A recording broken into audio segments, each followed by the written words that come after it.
부터 8절까지를 보겠습니다. 누가복음 16장 1절부터 8절까지입니다. 또한 제자들에게 이르시되 어떤 부자에게 청지기가 있는데 그가 주인의 소유를 허비한다는 말이 그 주인에게 들린지라. 주인이 저를 불러 가로되 내가 네게 대하여 들은 이 말이 어찌미뇨. 네 보던 일을 셈하라. 청지기 사물을 계속하지 못하리라 하니 청지기가 속으로 이르되 주인이 내 직분을 빼앗으니 내가 무엇을 할꼬. 땅을 파자니 힘이 없고 빌어먹자니 부끄럽구나. 내가 할 일을 알았도다. 이렇게 하면 직분을 빼앗긴 후에 저희가 나를 자기 집으로 영접하리라 하고 주인에게 빚진 자를 낱낱이 불러다가 먼저 온 자에게 이르되 네가 내 주인에게 얼마나 졌느뇨. 말하되 기름 100마리니이다. 가로되 여기 네 증서를 가지고 빨리 앉아 50이라 쓰고 쓰라 하고 또 다른 이에게 이르되 너는 얼마나 졌느뇨. 가로되 밀 100석이니이다. 이르되 여기 네 증서를 가지고 80이라 쓰라 하였는지라. 주인이 이 옳지 않은 청지기가 이를 지혜롭게 하였으므로 칭찬하였으니 이 세대 아들들이 자기 시대에 있어서는 빛의 아들보다 더 지혜로이라. 기도드리겠습니다.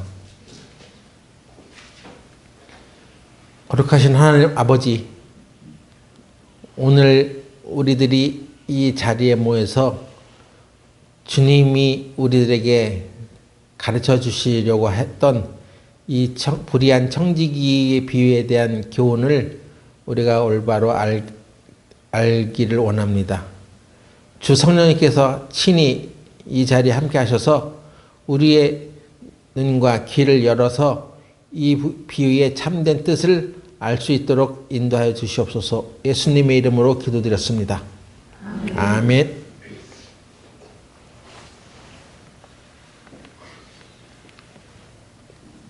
불의한 청지기에 대한 가르침, 이 비유의 내용은 이렇습니다. 어떤 부자의 재산을 맡아 관리하는 청지기가 있었는데 그 청지기가 주인의 소유를 허비한다는 말이 그 주인의 귀에 들렸다는 것입니다. 그래서 곰곰이 생각하던 이 주인은 청지기를 불러서 그를 해고할 생각으로 그 하던 일을 정리하라고 합니다.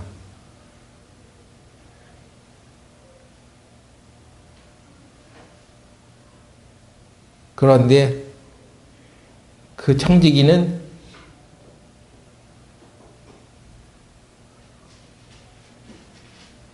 자기가 하던 일을 이제 정리하면서 자신이 이 집에서 쫓겨난 후에 앞으로 무슨 일을 해서 먹고 살 것인지를 고민하죠.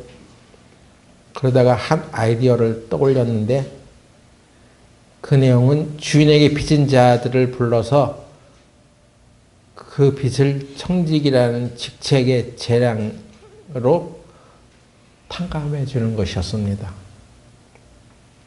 사실 이것은 주인의 재산을 착복하는 행위죠. 심지어 그가 탕감해 주는 빚의 양이 적지 않았습니다. 그래서 탕감받은 자 입장에서는 이 청지기에 매우 고마움을 느꼈겠지만 주인의 입장에서는 이 청지기는 자기의 재산을 횡령한 자에 해당되는 거죠.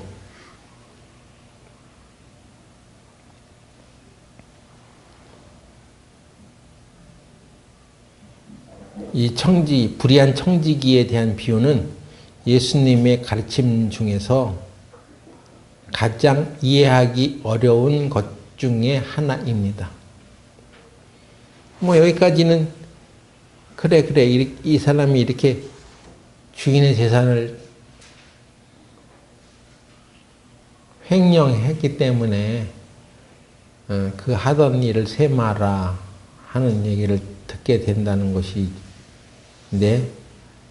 그럼 다 이해가 되죠. 그런 얘기군. 그런데 이 비유가 만만치 않아요.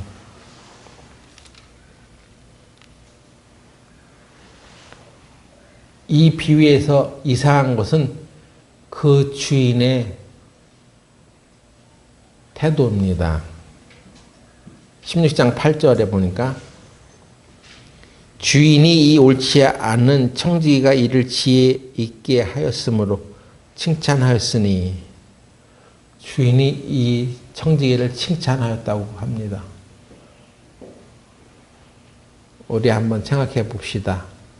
누가 내 재산을 가지고 맡아 관리하라고 맡겼는데 그가 자기 임의대로 이렇게 처분해서 사용해 가면 그 사람을 칭찬할 수 있겠습니까? 네? 돈을 가지고 내 돈을 이렇게 자기 마음대로 써갔는데 그를 칭찬할 수 있는 사람이 얼마나 되겠습니까? 당장 해고야 당신은, 분명히 이게 화를 냈어야죠. 근데 여기 이 청지기 비유에 주인이 이 청지기한테 화를 냈다는 표현이 없습니다. 오히려 칭찬을 했다고 하는 것이죠. 그래서 우리는 여기서 이상한 비유군 알 수가 없는 거예요. 이해할 수가 없는 거예요. 이 이야기에서 가장 이상한 것은 바로 주인의 태도입니다.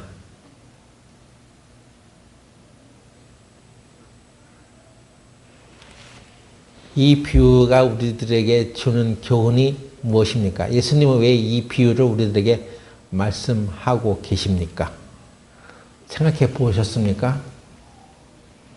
우리가 이 불의한 청지기에 대한 비유를 어렸을 때부터 많이 들어서 이게 그런 얘기야 라고 알고 있는지 모르지만 실제로는 이것을 아는 사람이 그렇게 많지 않아요. 이게 도대체 무슨 얘기야? 주인의 돈 이렇게 헛되이 사용하는 사람을 이 주인은 칭찬해 버리네. 뭐 이런 게 다 있어. 우리가 만약에 세상에서 이렇게 사업하면 안 되겠죠? 네? 그렇게 할 수 있겠어요? 도저히 이해가 안 되는 것입니다. 그래서 이 비유를 이렇게도 해석해보고 저렇게도 해석해보고 여러 가지 해석해 보았는데도 불구하고 그래도 이게 석연치 않은 것입니다. 그래서 예수님의 가르침 중에서 가장 이해하기 어려운 것 중에 하나라고 하는 거예요. 어떤 대학 교수는 이 청지기 된 비유를 가지고 이렇게 말했답니다. 이거는 해석할 수 없는 얘기다. 알 수 없는 얘기다. 해석 불가. 판정을 내렸답니다. 도대체 무슨 얘기인지 알 수가 없네.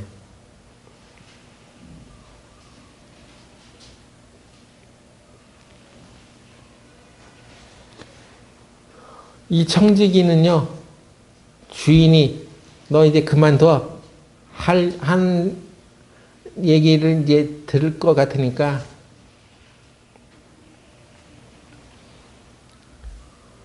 땅을 파자니 힘이 없고 라고 생각을 했다고 하죠. 아니, 사실은 땅을 파기 싫은 것입니다. 이 사람은 너무 게을러서 이렇게 그렇게까지 일하고 싶지 않은 거예요. 그런 일을 하고 싶지 않아. 이 청지기는 너무 게을러서 일을 할 수가 없고 또 빌어먹자니 창피하구나.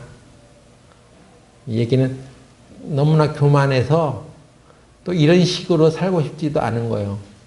자기 배고프면 누구한테 가서 뭘 빌려서라도 생계를 유지하던가 해야지. 그러니까 남한테 빌려서 먹기는 창피하구나.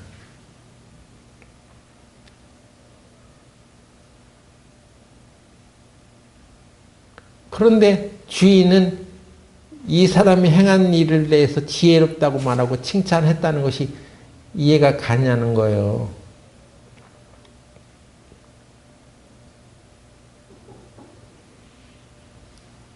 단지 주인이 칭찬했다는 얘기는 이 청지기가 주인의 돈을 자기 주머니에 채워 넣는 것이 아니라 다시 말하면 남의 주머니에 넣어준 것과 같은 것입니다.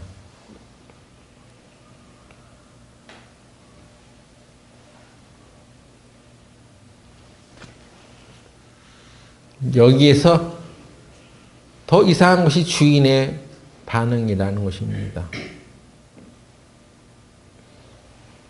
우리는 여기에서 주인이 돈에 대해서 어떤 태도를 가지고 있느냐를 알 수 있어요.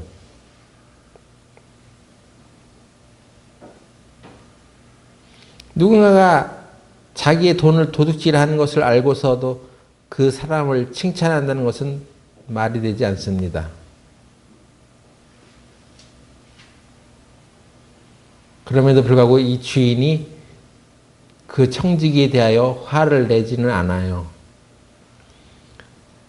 자기 주인이 자기의 재산, 돈을 허비한다는 말을 듣고 해고를 하려고 생각은 했는데 자세히 가서 도대체 이 돈을 어디다가 써먹었어? 하고 알아보니까 이게 자기 주머니 채운 게 아니라 자기 재산을 가지고 빚진 자들한테 가가지고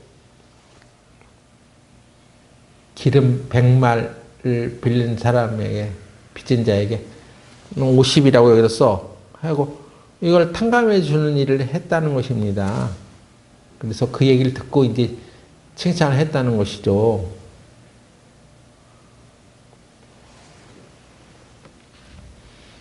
오히려 주인은 그 청지기한테 화를 내거나 처벌하지 아니했습니다. 그럼 뭐냐? 주인이 돈에 대해서 어떤 마인드를 갖고 있는 사람이냐? 이거를 이제 주목을 해야 되는 것입니다. 이것은 예수님이 만든 이야기예요. 예수님이 하신 비유란 말이에요. 그러니까 예수님의 입장에서 이 주인이 하는 모습이 바로 예수님과 같은 생각과 마음을 갖고 있는 분이구나 하는 생각으로 이 비유를 해석을 해야 됩니다. 우리 생각으로, 우리 육신적인 생각으로는 도저히 해석이 안 돼요. 지난번에도 우리가 포도원의 비유에 대해서 공부할 때도 그걸 우리 생각으로는 이해할 수 없는 것인데 주인의 마음을 이해하니까, 예수님의 마음을 이해하니까 그 비유가 풀어진 것처럼 이것도 돈에 대해서 우리들의 마음과 생각과 이 가치관을 우리 생각으로 갖고 있으면 도저히 이해는 못하는데 주인의 마음이 예수님의 마음이다, 하나님의 마음이다, 이것을 가지고 해석을 하면 쉽게 풀어지는 것입니다. 그 주인이 엄청난 부자여서 그 종업원이, 청지기가 돈을 얼마 훔쳐가도 상관하지 않았다는 얘기가 아닙니다. 그가 돈에 대해서, 주인이 돈에 대해서는 상관하지 않는 사람이다라고 한다면 청지기에게 셈을 하라고 말하지 않았겠죠? 그가 돈에 관심이 없었다는 얘기가 아닙니다.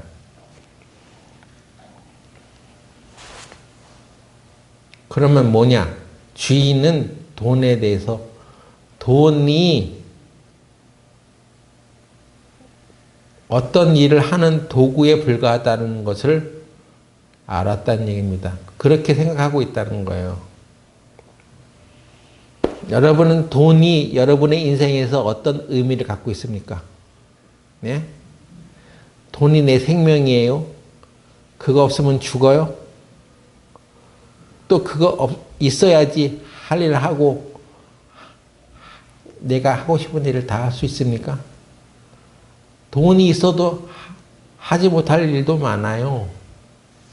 그럼에도 불구하고 사람들은 돈과 돈으로 살 수 있는 것들에 대해서 그것을 가치 있게 생각합니다.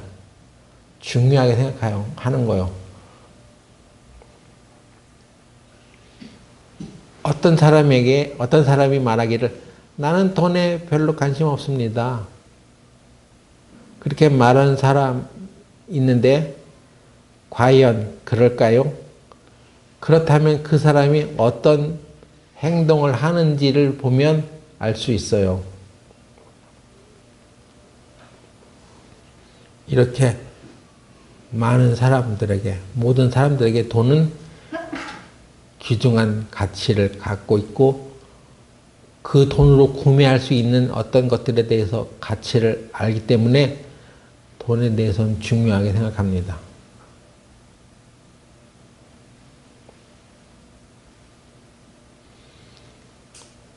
이 주인이 엄청난 부자였기 때문에 종업원이 돈을 얼마라도 훔쳐가도 신경 쓰지 않는 그런 대단한 부자라서 그런 것이 아니라 돈에 대한 이해를 가지고 있는 주인이라는 것입니다.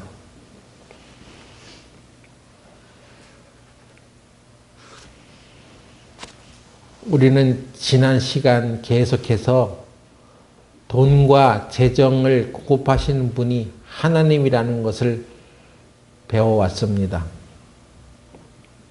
그러면 돈이 더 중요한 거예요? 그 돈을 공급하시는 분이 더 중요한 거예요?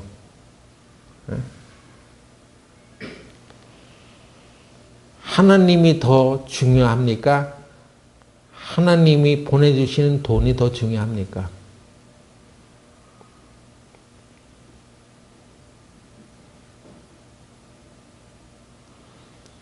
돈, 재정, 재물은 하나님이 주시는 축복에 불과해요.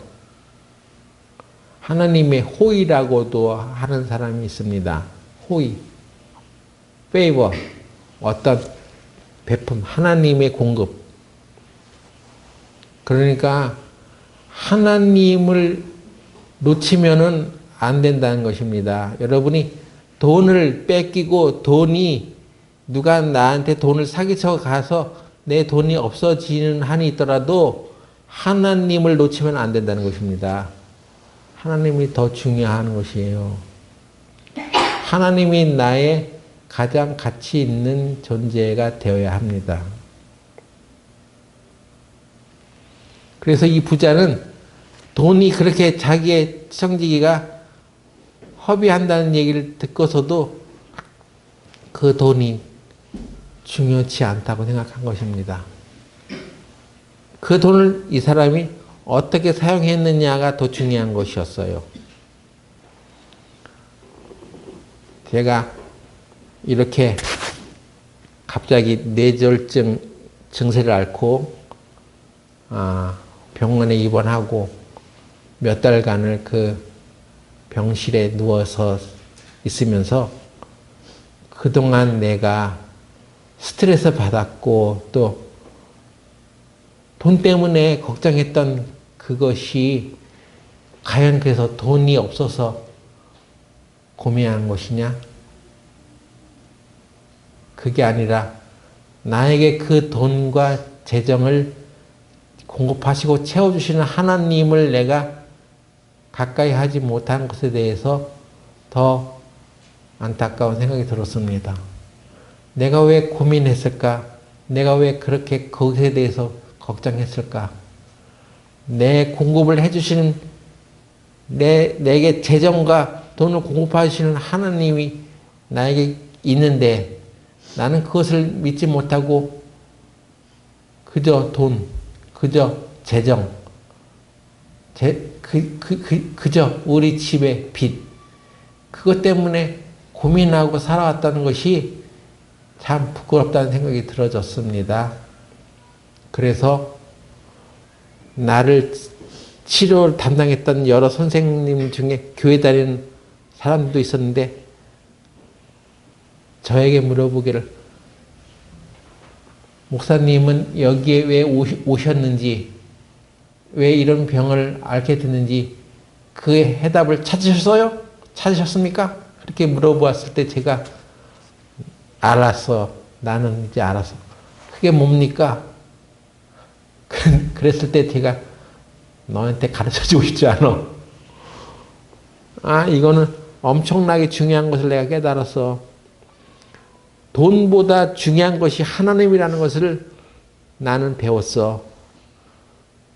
나한테 이렇게 지금 몸이 이렇게 마비가 되고 아픈 상황에 있는데도 불구하고 내가 하나님을 믿고 있다는 것에 대해서 그것이 가장 가치 있는 것이라는 것을 알았어.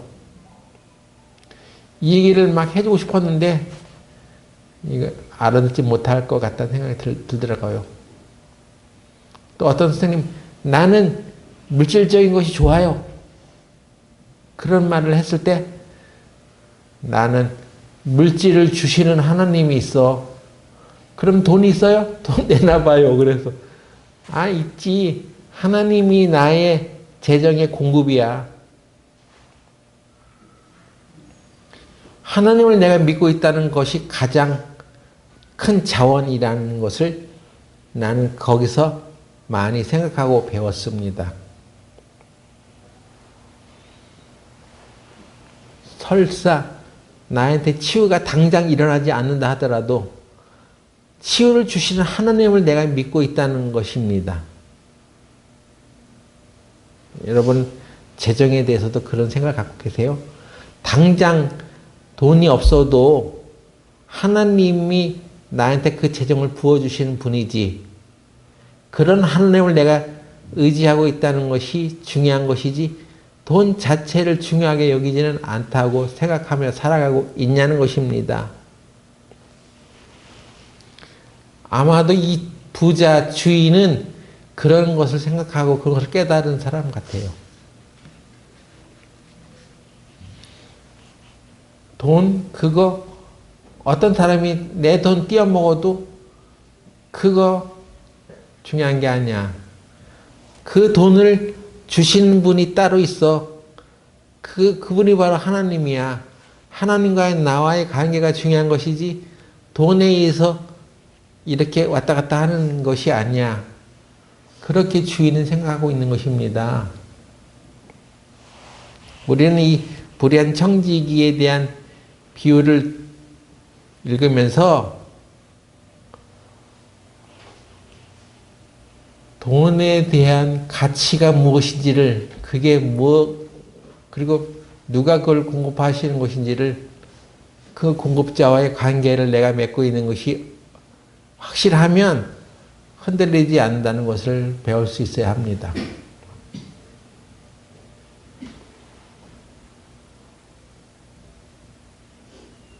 어렵습니까? 난해해요? 아닙니다. 내가 무엇에 가치를 두고 있는지, 누구와의 그 관계가 중요한지를 깊이 생각해 볼 수 있는 사람은 돈의 유무, 돈이 있고 없고에 따라서 그 삶이 변화되지 않는 거예요. 나는 돈이 없어서 스트레스를 많이 받아왔다고 생각했는데 사실은 하나님에 대한 불신앙적인 것, 하나님에 대해서 내가 더 깊이 믿고 살지 않았다는 것에 대해서 이게 문제구나 하는 생각이 들어졌습니다. 그리고 이 내추럴로 딱 쓰러졌을 때 그 돈이 중요한 게 아니었어요. 돈이 부족해서 병원 갈 돈이 없다 하더라도 나는 하나님을 믿고 있다는 것이 마음의 안정이 찾아왔습니다. 지금 죽어도 내가 하나님께 갈 수 있지. 하나님과의 나의 관계는 영원하지. 거기에 대해서 너무나 안심이 됐습니다. 이번에 병원에 가서 제 뇌에 신경, 혈관 뭐 촬영을 한다고 해서 여기에 뭐 정상 사람들보다는 다른 혈관의 패턴이 있다고 했을 때에도 또 그것을 검사한 의사가 저한테 말할 때에도 솔직히 마음은 두려웠죠. 아, 그 혈관이 잘못되면 어떻게 돼? 근데 그 사람이 하는 얘기가 이거예요, 나한테. 아, 혈관을 촬영해 봤는데 그 혈관을 건드렸다가는 더 위험한 일이 생겨요. 그래서 의사인 자기로서도 더 이상 손볼 수 있지 않다는 것입니다. 가만히 그냥 놔두는 것이 좋겠다는 생각이 든다는 거예요. 괜히 건드렸다가 잘못된 일이 벌어질 수도 있어서 도저히 손을 댈 수가 없다는 것입니다. 그 얘기를 듣고 제가 안심을 했어요. 그래, 제 아무리 의사라 하더라도 의사가 할 수 있는 영역이 제한돼 있어. 오직 하나님만이 내 혈관을 붙들고 계시는 거야. 그래서 그 의사가 하는 말이 이렇게 여태까지 그래도 혈관이 터지지 않았으니까 그렇게 살다가 가세요. 그러더라고. 그래서 안심이 되는 거예요. 아니, 갑자기 그런 말을 생각하니까 섭섭하기는 하지. 왜냐하면 내가 혈관이 잘못돼가지고 죽어버리면 내가 보고 싶은 사람들 더 이상 못 보고 그런 어떤 인간적인 그런 아쉬움은 있어. 그러나 하나님이 내 혈관을 붙들고 계셔. 내 생명의 주인이야. 하나님 나에게 생명을 주시고 재정도 주시는 분이야. 그런 하나님을 내가 믿고 있다는 것이 얼마나 다행이냐 하는 생각이 들어지는 것입니다. 자, 그러면 우리가 다 같이 한번 생각해 봅시다. 여러분도 그러시냐는 것입니다. 내 주머니에서 돈이 없어졌어. 그리고 누가 내 돈을 꿔가는데 안 갚어. 그래서 아주 괴로워. 그랬을 때 여러분은 이 주인처럼 말하고 행동할 수 있겠어요?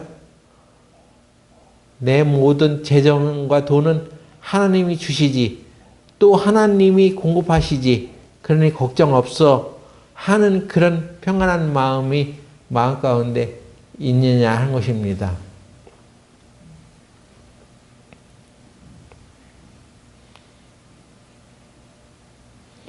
돈은 우리가 소중하게 생각할 존재가 아닌 것입니다.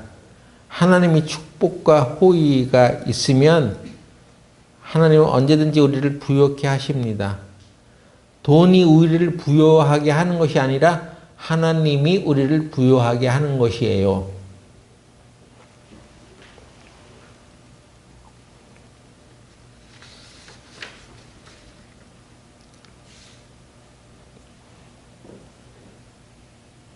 문제는 우리가 그것을 믿고 살아가느냐 하는 것입니다.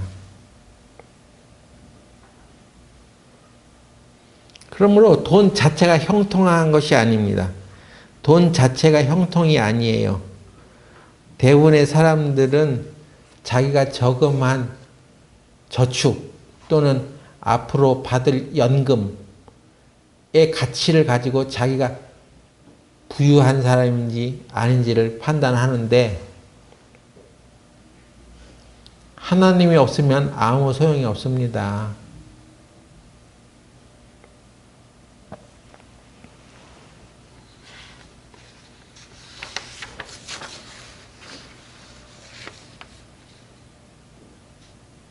보이지 않는 하나님의 은혜와 하나님의 손길이 바깥으로 나타난 것 뿐이에요. 연금, 저축 이런 것은.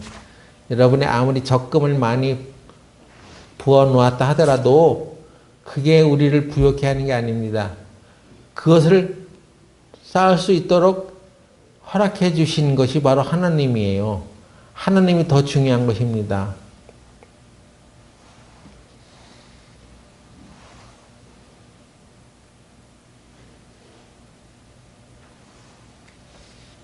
하나님이 축복을 해 주셔서 우리가 이렇게 부요해지는 거예요. 그런데 하나님의 축복을 무산시킬 수 있는 유일한 것, 그게 있는데 그게 바로 뭐냐면 우리의 불신앙입니다. 불신. 나는 하나님이 나의 공급자라고 생각하지 않아. 내가 내 힘으로 열심히 벌어서 수고해서 벌어들여야지 그 부유함이 쌓이는 거야. 이런 인간적인 생각.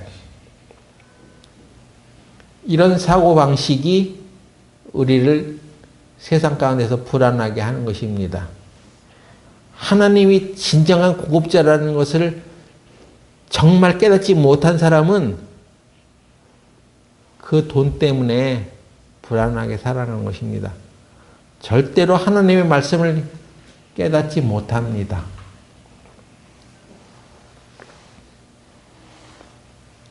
하나님의 그 축복과 호의를 불신하는 사람이라는 거예요. 자기는 불신하고 있는 거야. 아, 나 하나님 모든 것 나의 공급해 주시죠.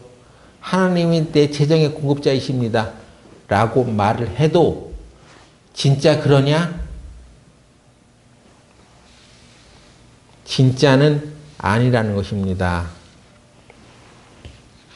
여러분이 우리가 왜 교회에 소득의 10%를 11조를 내는 것입니까? 11조 생활을 왜 하세요? 난 이걸 묻고 싶은 거야. 예? 왜 사람들이 11조를 내지? 11조의 본연의 목적과 의도를 모르고 그냥 교회 하나님 앞에 내가 돈을 내면 복받는다는 막연한 생각을 갖고 있습니다. 11조는 네 소득이 다 어디서 왔느냐? 하나님이 보내신 것이다. 하나님 주신 것이다 하는 것을 인정하는 거에 불과해요. 내가 11조를 냈어? 그거는 이 모든 소득이 하나님이 주신 것입니다. 라는 것을 인정하는 것으로 내가 하나님께 11조를 드리면서 인정하는 행위예요. 그것을 인정하는 사람이라면, 예? 내 소득은 다 하나님이 주신 것이라는 것을 인정하는 사람이라면 또 어떤 헌금을 내야 할 상황이 되었을 때 안 돼. 나는 11조도 냈단 말이야. 그럼 난 쓸 거 없잖아. 하고 불안해 하겠습니까? 아니, 소득의 10분의 9를 다 하나님께 드려도 시원찮을 마당에 10분의 1 내면서 아니, 그거 나 11조 냈는데 또 하나님 나한테 무슨 헌금을 요구하세요? 아, 이 주인의 마음과는 전혀 다른 것입니다. 하나님이 우리에게 돈을 착취해가지고 하나님의 일을 하시려고 하는 것입니까? 우리 시편 50편 한번 볼까요? 시편 50편.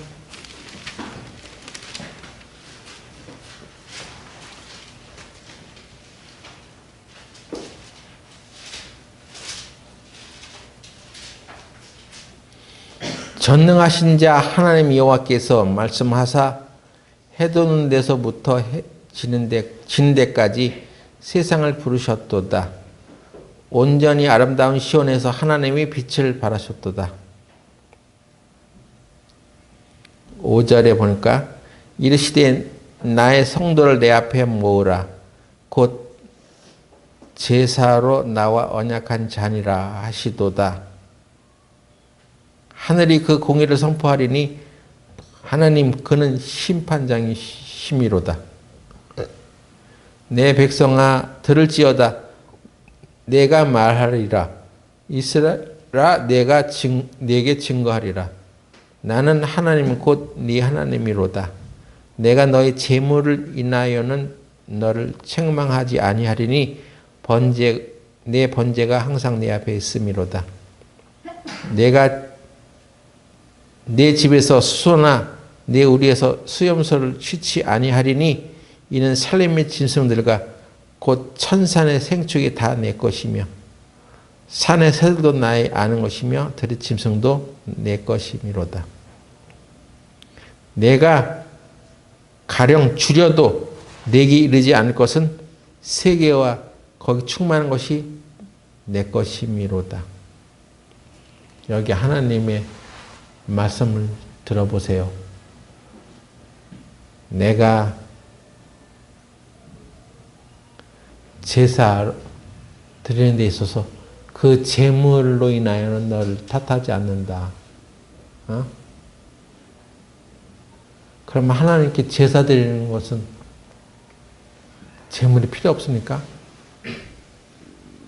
이 얘기는 훗날 예수님께서 우리의 죄를 대신해서 제물이 되어서 십자가에서 피 흘려 죽으실 것을 예언해 놓은 것입니다. 하나님은 이 희생의 제사를 원하셔. 그래서 온전한 제물인 예수님께서 오셔서 피 흘려 죽을 것을 예언해 놨어.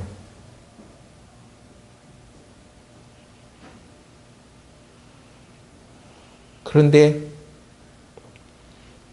그 제물이 없어가지고 하나님이 안달하는 거냐? 그렇지 않다는 것입니다. 천산의 생축이 다 내 것이다. 온 세상에 생축이 다 내 거야.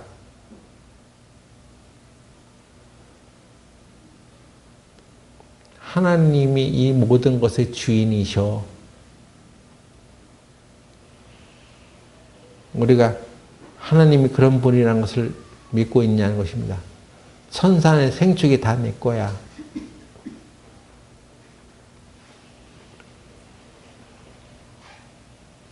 그런데 여기서 뭐가 문제냐? 이스라엘이 하나님이 뭐가 아쉬워서 제물을 받으려고 하는 것처럼 째째하게 그 제물을 내는 것을 아까워하는 거예요.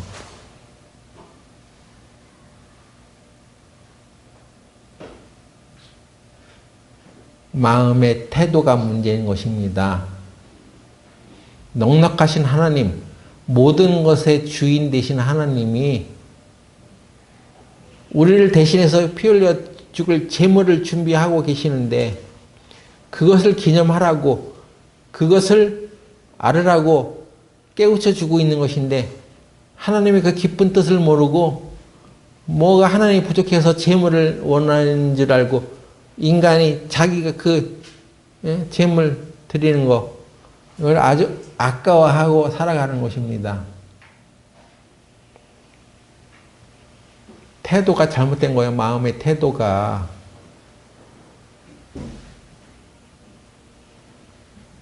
돈을 주시는 하나님, 돈과 재물과 이런 모든 부유를 주시는 하나님이 뭐가 아쉬워서 인간의 재물을 받겠어요. 인간의 돈을 받겠어요. 11조는 바로 그런 것입니다. 우리에게 이 모든 것들의 풍요를, 이 모든 것들의 돈을 제공해 주시는 분이 하나님이라는 것을 네가 네 생활에서 인정하고 살아가. 천산의 모든 것들이 다 하나님 것이야. 네가 가진 것은 네 게 아니야. 하나님이 주시는 것이야. 신명기 8장에도 보면 18절에 하나님께서 너에게 재물 얻을 능을 주셨다고 하셨잖아요. 여러분이 이렇게 여기 운전하시는 분도 있는데 운전을 기가 막히게 잘하면서 먹고 살 수 있게 된 그 능력, 그거는 네가 잘나서 가진 것이 아니라 하나님이 너에게 주신 능력이야. 재물 얻을 능. 네가 열심히 공부해서 네가 자격증 많이 따서 무슨 선생님도 되고 교감도 되고 뭐 좋은 일이 돼서 승진했어? 그래서 돈을 벌게 됐어? 그거 다 하나님이 너에게 주신 능력이야. 재물 얻을 등. 하나님 우리에게 돈을 뚝 떨어져 준 게 아니라 나로 하여금 그렇게 먹고 살 수 있는 능력을 하나님이 주신 거야. 그것입니다. 그리고 이것은 하나님이 아브라함에게 약속했던 그 언약을 이루려 함이로다 그랬잖아요. 하나님의 언약이야, 약속. 그 약속을 이루시기 위해서 하나님이 아브라함을 복을 주고 복을 주겠다고 약속하셨으니까 그 약속에 따라서 아브라함을 복 주셨듯이 하나님이 우리에게도 그렇게 복 주신다는 것입니다. 복을 주시는 거예요. 하나님의 약속이에요. 하나님의 은혜예요. 그래서 내가 지금 이렇게 먹고 살 수 있는 그런 재물을 얻을 수 있는 것은 다 하나님으로부터 온 것입니다. 아멘. 이렇게 살아가야지 그게 바로 주인의 마음이에요. 그 부유한 주인은 그런 마음을 가지고 있었던 것 같아요. 그래서 청지기가 돈을 허비한다는 얘기를 들었어도 그게 그렇게 돈이 중요하지는 않아. 왜? 이 주인은 또 그 돈이 하나님부터 온다는 것을 깨달은 사람이기 때문에 그렇습니다. 여기 중에 우리 교회 안에서도 돈을 횡령한 사람도 있어. 빌려줬는데 갚으라고 줬는데 그 돈을 갚지 않고 딴 데 써버렸어요. 그런 사람도 있었습니다.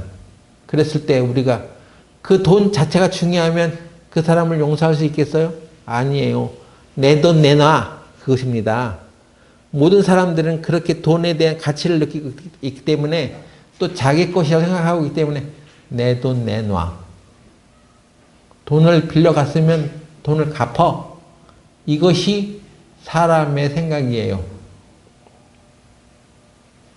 안 그렇습니까? 여러분에게 누구한테 돈을 빌려줬는데 누가 안 갚어? 그러면 어떻겠어요, 여러분이? 마음이 너그러워져? 그거 안 받아도 상관없어. 하나님이 나한테 그런 걸 주시니까 또 이런 생각을 갖고 살아갑니까? 아니죠. 내 돈 내놔.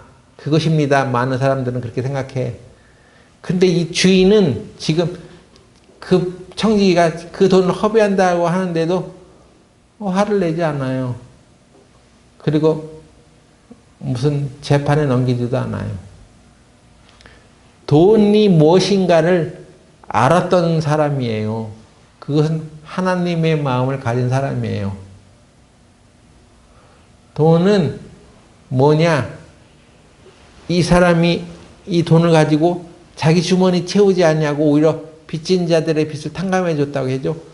근데 기름 100말을 빚진 사람을 50말로 깎아줬어. 기름 100말이 얼마나 큰 돈인지 아세요? 그게 저는 잘 그 가치를 모르니까 여기에 대해서 언급한 사람이 있는데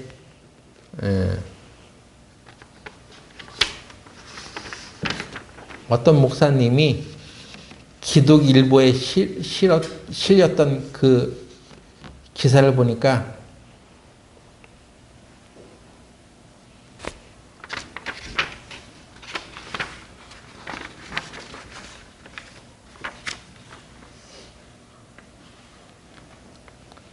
기름 100말이 1000데나리온의 가치를 갖고 있다는 것입니다. 1000데나리온? 거의 3년치 연봉에 해당돼요. 1000데나리온. 1001의 품삯이니까. 여러분이 1년 연봉이 얼마입니까? 저 한 5천 받아요? 그래? 그러면 3년치 연봉에 해당되는 것이 기름 100말이에요. 그 기름 100말의 빚을 진 사람을 불러가지고 야 이거 내가 한 50말로 깎아줄게. 증서를 다시 써. 이렇게 빚을 탕감해 주는 일을 했다는 것입니다. 그리고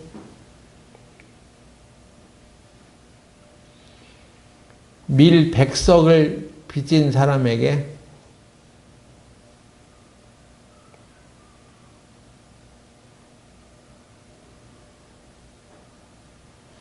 (20석으로) 써. 너 주인한테 20석 썼다고 해. 밀 100석은 이만한 밀을 생산하려면 땅이 얼마나 필요하냐면 13만 평에 달한다고 합니다. 13만 평이나 되는 땅에 밀을 심어야 돼. 그래서 농부가 이만한 밀을 생산하려면 8년이나 10년 농사를 지어야 되는 거예요. 예? 이 가운데 20석을 깎아줬다고 했잖아요. 이것은 2년치 품삯에 해당된답니다. 2년치 연봉을 깎아준 거예요. 어떤 사람이 빚 짓는데 2년치 연봉을 깎아줬어. 여러분 그렇게 할 수 있어요? 이 세상에서는 돈을 가치 있게 생각하기 때문에 이런 일이 벌어지면 막 그냥 못 살죠. 그래서 막 자기 돈 없다고 막 자살하는 사람도 있잖아요. 주인이 그 불의한 청지기가 비록 자기 재물은 아니지만 주인의 것을 가지고 그런 일을 하는 걸 보면서 주인이 잘했다고 칭찬을 했다는 것입니다.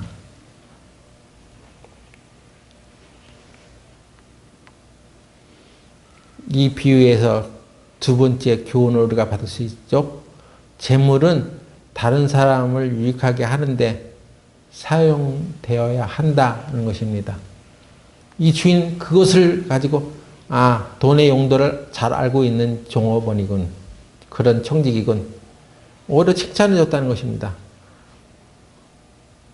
재물은 그저 움켜쥐고 소유한다고 해서 가치가 있는 게 아니에요. 그 재물을 가지고 재물은 다 사라지는 거예요. 영원하지 않아요. 죽어도 가져갈 수가 없어요. 근데 그것이 영원한 재물로 만드는 법이 있는데 그건 뭐냐면 남에게 주는 거예요. 그 재물을 가지고 어떤 위기나 어려움을 이겨내고 또 힘을 얻을 수 있는 사람들에게 나눠주는 것입니다. 그래서 그것이 영원한 가치를 가질 수 있게, 만일에 그 사람이 받은 그 재물로 인해서 영원한 하나님의 나라로 갈 수 있는 길을 알게 됐다면 그 사람이 나중에 천국에 우리가 갔을 때 우리한테 박수 친단 말이에요. 환영해 준단 말이에요. 예전에 타이타닉이라는 영화를 보니까 그 주인공이 죽었는데 그 배에 탔던 사람들이 이렇게 쫙 보여주면서 그 주인공이 들어오는데 그 배 안에서 박수를 치는 장면이 있더라고. 적어도 그 사람에게 호의를 받았거나 좋게 생각한 사람들, 같이 죽었는데 그 사람들이 막 박수 치는 거예요. 우리로 인해서, 우리가 쓴 재물로 인해서 영원한 천국을 갈 수 있게 된 사람은 그 천국문 앞에서 우리가 올 때 박수 치는 거예요. 환영해 주는 것입니다. 그래서 불의한 청지기의 비유가 뭡니까? 결론은 뭐예요? 예수님이 내리신 결론. 예수님이 뭐라고 우리에게 말씀하시니까? 누가복음 16장 8절 보겠습니다.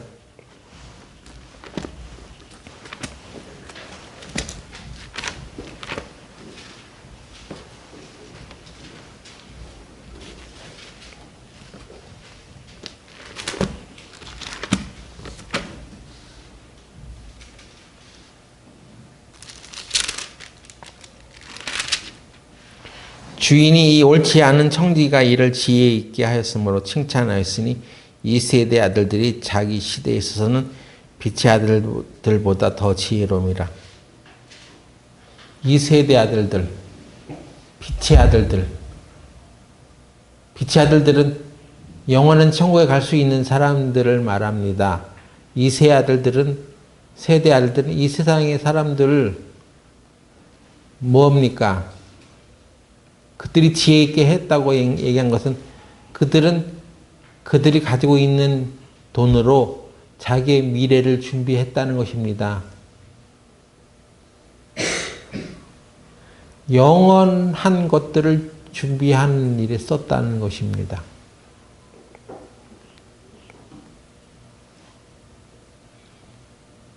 우리가 가지고 있는 재물과 돈은 미래를 준비하는 데 쓰여집니다. 흥청망청 있는 거 다 맛있는 거 사 먹고 살아가는 게 인생이 아니에요. 자기의 미래 어떤 날들을 대비해서 준비한 것도 있어야 합니다. 그런데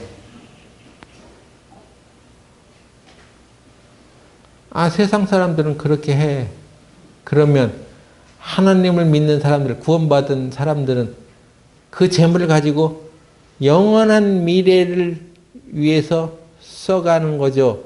어떤 사람이 영원하게 없어지지 않는 그런 생명을 가질 수 있도록 돈을 그렇게 써가는 거죠. 그게 가치 있는 거예요.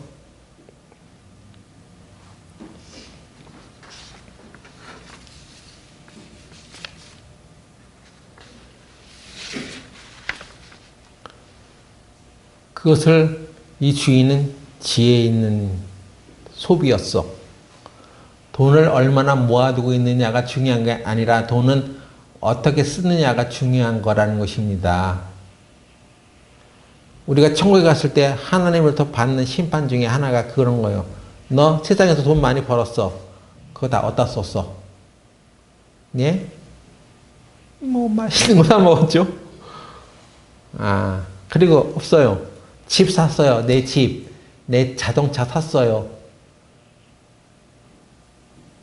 자기 집 사고 자기 자동차 사는 게 중요한 게 아니라 그 돈으로 영원한 없어지지 아니하는 그런 일들에 썼어? 누구를 천국 가게 하는 일에 썼어? 복음이 전해진다고 할 때 어떤 돈이 필요합니다. 내가 가지고 있는 돈을 누구한테 줄 수도 있고 어떤 사역단체에 헌금할 수도 있어. 선교회비를 낼 수도 있는 거야. 그렇게 썼어? 영원한 생명을 얻게 하는 그 일들에 투자했어? 그거 하나님이 물어보시는 거예요. 여러분 복음이 전해진다고 할 때 복음 전하러 가는 사람들에게 그 기름값 한번 내준 적 있어요? 그 사람이 하나보지. 예?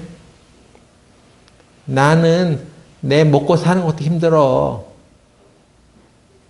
내 차에 기름도 못 넣는데 뭔 복음 전하러 가는 사람에게 기름 한번 넣어줘. 돈이 가치에 그냥 돈에 찌들려 사는 거야. 돈에 눌려서. 그건 그리스도인에 합당한 자세가 아닙니다.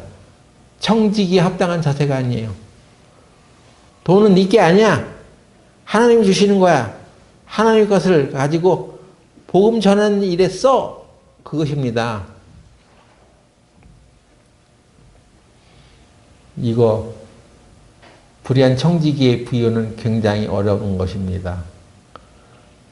돈이 제일 중요하게 생각한다고 생각하는 사람은 이 비유를 절대 해석할 수가 없어요. 풀지 못해요. 알 수가 없는 거예요.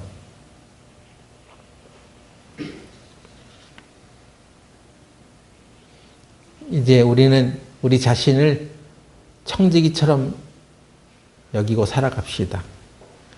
하나님은 항상 주세요. 우리한테 주셔. 우리의 필요를 다 알아. 우리의 머리카락까지 세신 바 되었다고 했어. 여러분이 아무리 여러분 자식을 소중하게 여겨도 여러분 자식의 머리카락 몇 개인지 다 세놨어? 몇 개인지 알아? 못 세요. 근데 하나님은 우리의 머리칼까지 다 세신 바 되었어. 그래서 우리가 이 세상 살아가는데 얼마가 필요한지, 어떤 비용이 필요한지를 다 아셔. 그것을 보내시는 분이 바로 하나님이야. 여러분은 돈을 잃더라도 하나님을 놓지 않으시기 바랍니다. 어떤 사람이 진짜 신자인지 성도인지 아닌지 아는 것은요, 그 사람이 가진 재물을 어디다 사용하는지를 보면 알 수 있습니다. 청지기로서 재물을 사용하는지 아니면 그 재물 자체를 가지고 자기의 이익과 편리를 위해서만 사용해 가는지.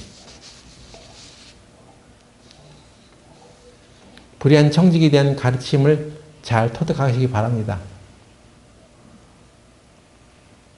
일단 기도하고 마치겠습니다.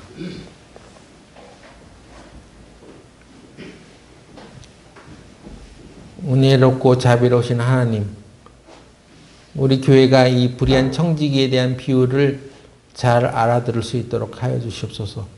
깨닫게 하여 주시옵소서.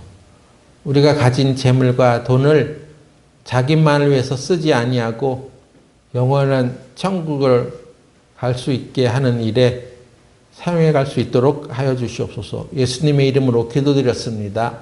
아멘.